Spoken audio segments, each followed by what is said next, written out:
Bonjour à toutes et tous et soyez les bienvenus dans ce nouvel épisode de Sur la route. Un épisode un peu spécial aujourd'hui et qui plus est en 2 parties. Je vous explique.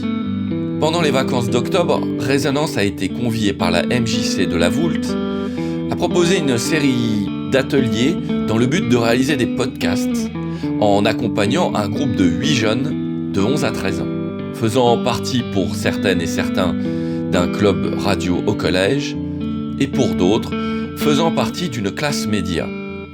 La thématique du projet, s'interroger et aller interroger le public sur les intelligences artificielles. Et vous allez l'entendre, l'objectif a été largement dépassé. Alors, au menu de cette émission, des micro-trottoirs réalisés en autonomie par les jeunes donc, auprès des Voultaines et Voultains, ainsi qu'une interview un peu plus longue de Florent, responsable de la médiathèque Lucie Aubrac à la Voulte, dont le témoignage nous intéressait puisqu'il a contribué à organiser pendant quelques semaines un programme d'animation autour justement des intelligences artificielles. Et je laisse donc les clés de l'émission au groupe des 8. Bonne écoute.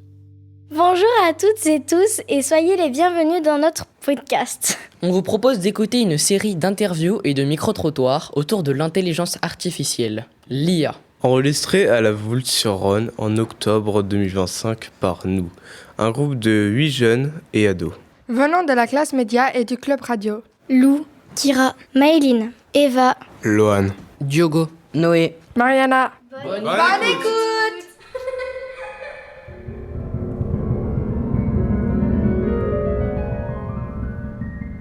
Je m'appelle Jade, j'ai 11 ans, je suis au collège de la Voulte. pour vous, à quoi sert l'intelligence artificielle ? Nous aider dans nos créations. Quels sont les risques de l'intelligence artificielle d'après vous ? Un jour, ils pourraient conquérir le monde et nous tuer. Dans quelle application trouvons-nous de l'intelligence artificielle d'après vous ? Déjà, le chat GPT. Dans toutes les applis comme Snap, il y a un robot dans Snap. WhatsApp, je pense. Toutes les applications en fait. Je m'appelle Clémentine. Bonjour. Pour vous, à quoi sert l'intelligence artificielle ? Aider à développer tout ce qu'on a déjà dans le monde et à permettre que ce soit plus facile pour tout le monde. Est-ce que vous utilisez l'intelligence artificielle souvent ou à quelle fréquence ? Moi, très très peu. Pratiquement jamais. Quels sont les risques de l'intelligence artificielle pour vous ? Qu'on dématérialise tout, qu'il y ait plus d'humains derrière les appareils et que ça enlève plein de métiers, de travail et que du coup qu'il y ait plus de chômage et que surtout que ça prenne le dessus sur tout le monde. D'après vous, où l'on peut trouver l'IA ? Dans plein de choses, les ordinateurs, les lunettes, les téléphones, dans les usines, dans les machines qui fabriquent plein de choses, dans plein d'endroits. Je m'appelle Alia Ouziad, j'ai 12 ans et ma passion c'est l'équitation. Je m'appelle Clara Landi, j'ai 14 ans et ma passion c'est le judo. Pour vous, à quoi sert l'intelligence artificielle ? Ça sert à répondre aux questions dont l'humain n'a pas les capacités de répondre. Pour moi, ça sert à nous aider quand on a des projets ou quand on doit faire quelque chose et que, par exemple, il y a un mot qu'on n'y arrive pas, à chercher la compréhension du mot. Est-ce que vous l'utilisez souvent ? Oui, à peu près 1 fois par jour. À peu près 1 fois tous les 2 jours. Si tu l'utilises tous les jours, tu en fais quoi toi ? Un peu pour discuter, pour poser des questions. Par exemple, si on me dit tu dois faire quelque chose et que j'ai pas trop compris, là je vais demander à l'artificiel de m'expliquer un peu mieux. Est-ce que vous trouvez que les résultats, les réponses qu'ils donnent, elles sont satisfaisantes ? Non. Pas souvent. Des fois oui, mais des fois non. Souvent, ça donne pas les réponses exactes et je pense que ce serait mieux d'aller voir plus des vidéos pour mieux expliquer que direct penser à l'intelligence artificielle. Moi, j'utilise plus pour faire des orales parce que les exercices, souvent, ça donne pas des réponses fausses, mais la rédaction est mal formuler et du coup, moi, je préfère faire les exercices et les orales, c'est mieux. C'est mal formulé. Qu'est-ce que tu veux dire ? Tu veux dire que c'est pas ton langage ? Non, c'est pas comme les professeurs nous diraient de faire. Ok, d'accord. Quels sont les risques de l'IA? Au lieu de poser des questions aux vrais humains, penser directement à l'intelligence artificielle. Et que tout cela nous rende fous. Antoine, 36 ans, bonjour. Pour vous, à quoi sert l'intelligence artificielle ? J'imagine que le but premier, c'est de faciliter certaines tâches comme des calculs, des traductions, enfin, accélérer le traitement de certaines tâches dans des domaines très divers et variés. Est-ce que vous l'utilisez ? Ça m'arrive de l'utiliser, mais je l'utilise le moins possible. Et j'en ai pas spécialement besoin au quotidien, mais pour certaines tâches, ça peut parfois faire gagner du temps. Pourquoi utilisez-vous l'IA ? Dans quelle situation ? Ça m'est arrivé de l'utiliser pour rédiger une lettre de motivation de ma femme. Ça m'est arrivé de l'utiliser pour faire une synthèse de documents rapide et pour poser des questions diverses et variées pour voir ce que ça donne, pour voir si la vie était le plus objectif possible, et voilà. Selon vous, quels sont les risques de l'IA ? Oh, il y en a plein.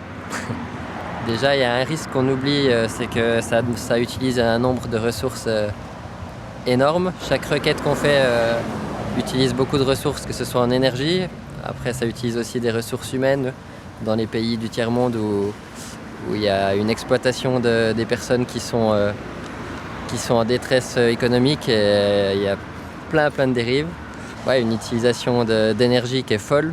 Et je pense qu'on devrait parler en premier de ça, des ressources que ça utilise, plutôt que des bénéfices qu'on a. D'accord, merci pour cette réponse. Et avez-vous quelque chose à rajouter par rapport à l'IA ? Je pense que l'IA peut être une bonne chose pour gagner du temps à un moment donné, mais pensez à réfléchir par vous-même et à avoir un maximum d'esprit critique avant de vouloir vous servir de l'IA et de faire une confiance aveugle à tout ça, parce qu'il y a beaucoup de dérives possibles et il peut y avoir beaucoup d'utilisation pour manipuler les populations derrière, donc pensez à réfléchir par vous-même et à vous informer autrement que par l'IA. Voilà.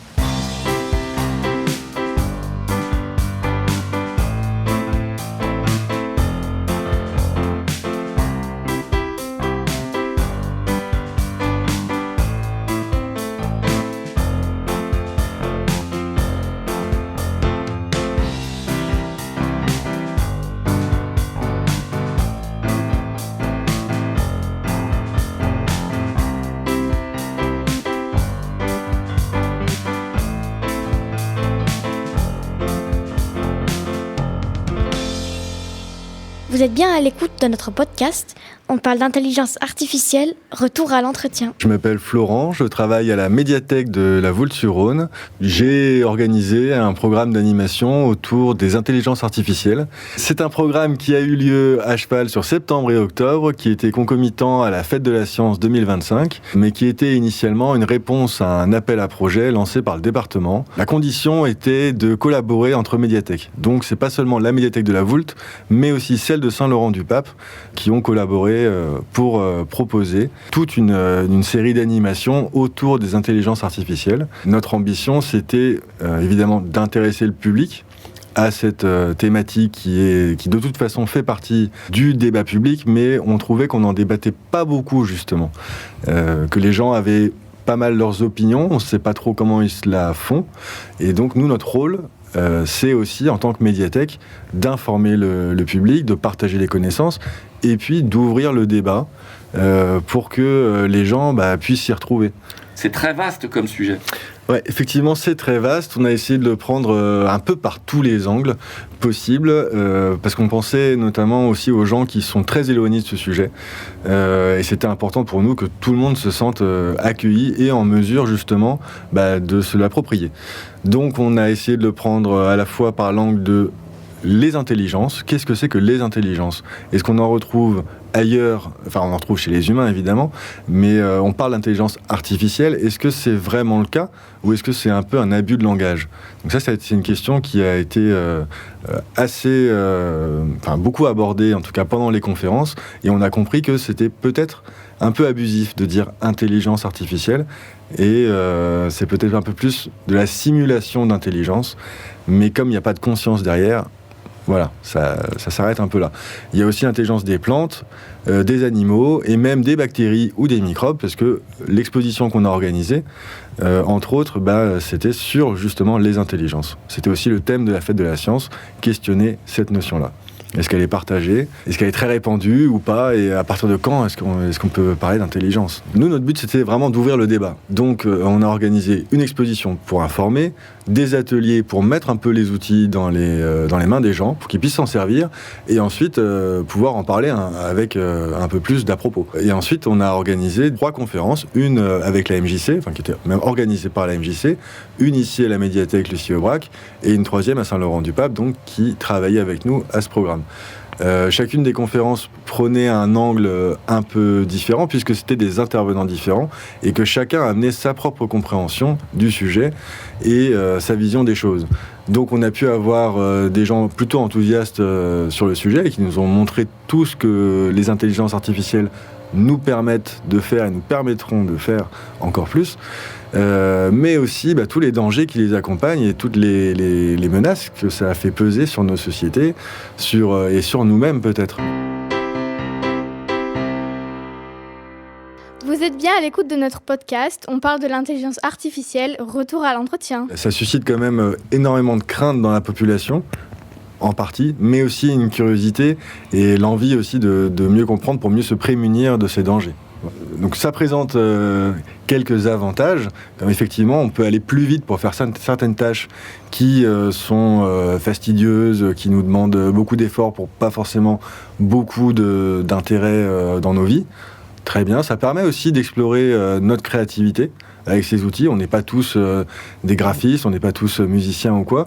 Et ces outils-là, ils permettent effectivement d'envisager des créations qui ne sont pas personnelles, pas totalement personnelles en tout cas, qui nous permettent d'envisager des créations ou d'autres univers et autres. Et surtout quand on travaille par exemple l'image, là on peut tout inventer. C'est vrai que c'est un peu comme un jouet et que c'est très amusant. Par contre, ça a des dangers qui sont assez évidents et tout le monde, j'ai l'impression, le sent un peu viscéralement. On a l'instinct de se dire « Ouh là là, je crois que c'est en train de nous dépasser, donc méfiance ». Parce que je crois que ça nous déshabitue en fait de faire nous-mêmes et qu'au bout d'un moment, on ne sait plus bien comment on faisait avant. Et donc ça, je pense que c'est déjà dangereux. Et puis, il y a aussi la question de à qui elles appartiennent, ces intelligences artificielles, et comment elles sont fabriquées. Aujourd'hui, on ne sait pas comment elles fonctionnent. Même ceux qui les créent ne savent plus quels calculs elles font pour arriver au résultat. Ils voient les résultats, ils voient ce qu'ils leur demandent de faire, mais ils ne savent pas comment ça marche. Enfin, ça commence à être un peu compliqué. Et puis, j'ai l'impression, ou j'ai compris que... selon les experts, en tout cas en la matière, il y a énormément d'opinions qui sont déjà différentes et des craintes qui sont différentes. Certains nous parlent d'intelligence artificielle générale ou de super-intelligence, c'est-à-dire une intelligence artificielle complètement autonome et qui serait peut-être même plus intelligente ou plus capable en tout cas que les humains. Et donc à ce moment-là, qu'est-ce qui se passe? Et quelle est notre fonction à nous humains? Et puis il y a aussi la question de tous les emplois, tous les métiers qui sont actuellement faits par des gens. S'ils sont remplacés, qu'est-ce qu'ils vont faire? Et puis, alors c'est bien peut-être ça libérerait l'humanité de travaux qui sont pas essentiels ou pas captivants et qui n'amènent personne nulle part, mais qu'est-ce qu'on va faire? J'ai pas parlé comme avantage, effectivement dans la médecine, c'est vrai que apparemment, ça permettrait quand même, en analysant les radiographies, je sais pas moi, ce qui se passe dans le corps humain, ça permettrait peut-être effectivement de mieux nous soigner, mais encore faut-il, pour mieux nous soigner, qu'on ait un système de santé qui existe et qui puisse mettre en application ces découvertes, parce que on nous vend la technologie comme capable de 1000 prouesses, et elles le sont, mais il y aura quand même toujours une intervention humaine ou une organisation sociale qui fera qu'on pourra s'emparer aussi de ces outils et les utiliser au mieux. Et je ne suis pas certain que ce soit toujours le cas.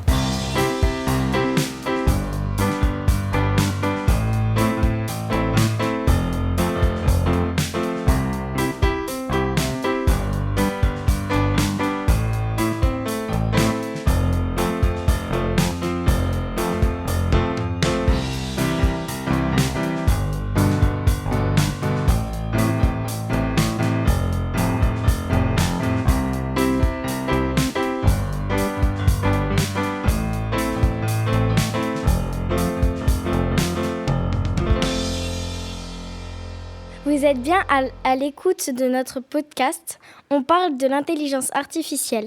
Retour à l'entretien. Bonjour, est-ce que vous pouvez vous présenter rapidement s'il vous plaît ? Je m'appelle Miran, j'ai 13 ans. Pour vous, à quoi sert l'intelligence artificielle ? Faire les devoirs, par exemple, sur ChatGPT. Est-ce que vous l'utilisez souvent ? À quelle fréquence et pourquoi faire ? Ah oui, pour faire les devoirs. Quels sont les risques de l'intelligence artificielle d'après vous ? Que les profs crament qu'on fait les devoirs avec. Où trouve-t-on de l'intelligence artificielle ? Sur Google, sur Play Store. Avez-vous quelque chose à rajouter sur l'intelligence artificielle ? Vive ChatGPT ! Merci, au revoir. Est-ce que vous pouvez vous présenter rapidement, s'il vous plaît ? Alors oui, j'ai 40 ans, je m'appelle Marion et je fais partie de la génération qui est un petit peu dépassée par tous ces nouveaux systèmes d'intelligence artificielle. Pour vous, à quoi sert l'intelligence artificielle ? L'intelligence artificielle, pour moi, elle m'aide parfois à découvrir des choses que je ne connais pas et aussi parfois à formuler des choses que je ne sais pas écrire, entre autres pour pas mal de courriers. Je l'utilise beaucoup pour faire mes courriers personnels. Est-ce que vous l'utilisez souvent ? De plus en plus. Jusqu'à il y a 3 semaines, je ne l'utilisais jamais. Et depuis que j'ai changé de téléphone, je l'utilise de temps en temps. Quels sont les risques de l'IA d'après vous ?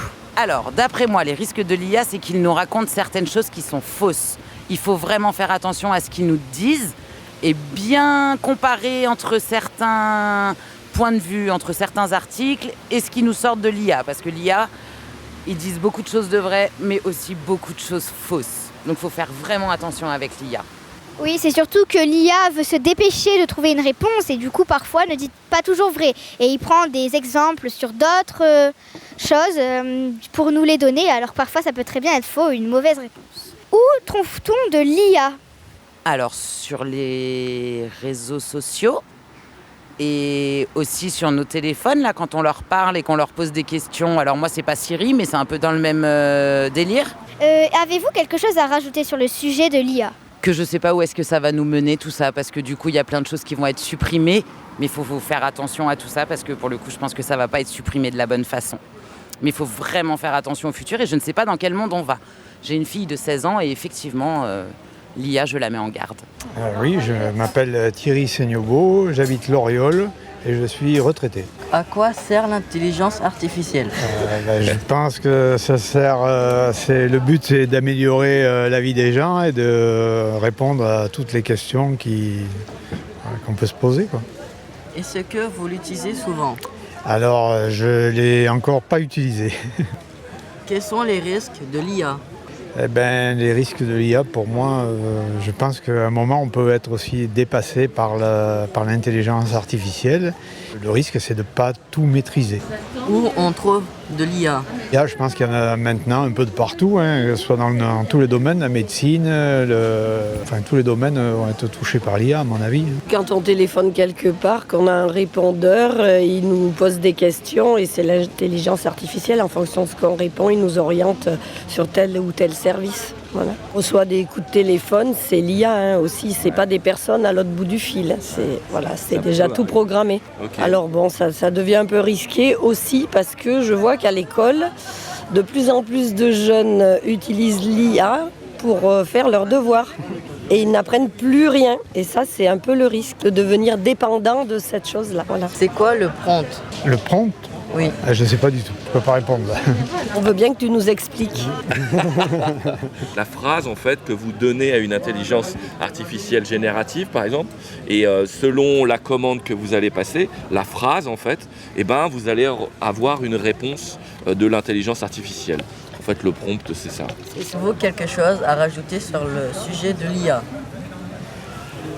Non, rien à rajouter. Simplement, on entend quand même pas mal que les data centers, ils sont consommateurs d'énormément d'énergie, que ce soit d'électricité, que ce soit de l'eau, et ça fait un petit peu peur. On parle beaucoup d'environnement.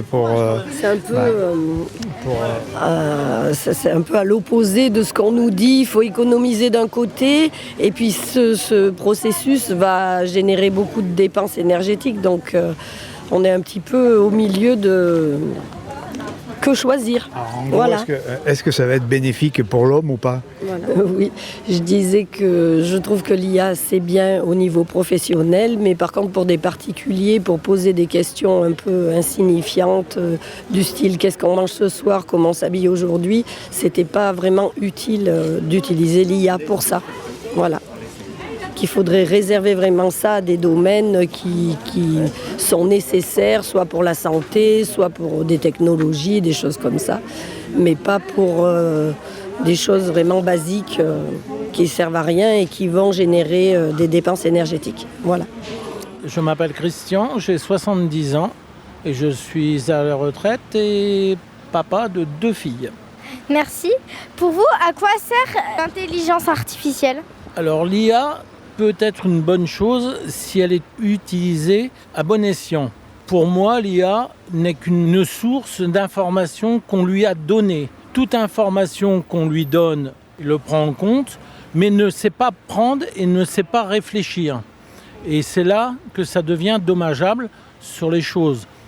On parle actuellement d'IA pour la médecine notamment, pour le travail aussi. En ce qui concerne la médecine, les médecins, s'ils ne leur donnent pas à l'IA de bonnes informations toutes regroupées, l'IA peut se permet de mélanger, de faire des choses que peut-être l'être humain ne peut pas faire, compte tenu de la rapidité, des multiples recherches. Quant au travail, ça peut être aussi quelque chose d'intéressant, mais très dangereux, dans le sens où l'IA ne peut pas remplacer l'être humain à part entière. Un exemple, vous prenez un site de commerce qui est très très en vogue actuellement et qui est prêt à licencier je ne sais combien de milliers de personnes dans le monde, en France aussi, à cause de l'IA, parce que l'IA va remplacer et robotise tout un pan de diversité de choses. Et malheureusement, l'IA, si elle remplace l'être humain, à un moment, il faudra faire quelque chose pour que cette IA puisse faire vivre l'humain. Quels sont les risques de l'IA d'après vous? Les risques, c'est que ça supplante l'être humain si on s'en sert mal. Quand je dis mal, c'est-à-dire à mauvais escient, un petit peu comme les réseaux sociaux ou comme Internet. C'est un outil formidable si on sait l'utiliser et qu'on l'utilise bien. L'IA, c'est du même principe. Avez-vous quelque chose à rajouter sur le sujet de l'IA? Non, pas particulièrement. Juste, je serais plus favorable à ce que l'on mette en garde la jeune génération, telle que la vôtre, l'intermédiaire, celle qui est au-dessus de vous, sur l'IA, tel qu'on veut, ce que l'on veut en faire exactement. Voilà, c'est fini pour aujourd'hui. Merci d'avoir écouté notre podcast. Nous remercions Florent de la médiathèque. Samuel de l'AMJC MPT. Merci aux gens croisés dans la rue de nous avoir accordé de leur temps pour les interviews. On remercie également le groupe de jeunes de la MJC. Merci à Sébastien de Résonance pour les ateliers podcast.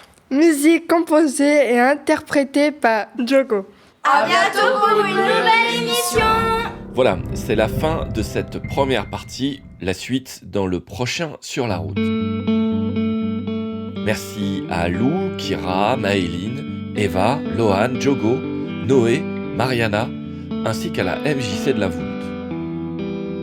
Mixage par Indie Grand et musique par Diogo. Pour réécouter cette émission, rendez-vous sur le YouTube de l'association Résonance ou directement sur son site internet résonance.media. Vous pouvez également retrouver les émissions via Deezer, Spotify, Apple Podcasts ou directement sur votre appli de podcast préférée. Sur la route est une émission proposée par l'association Résonance. Résonance, REZONANCE.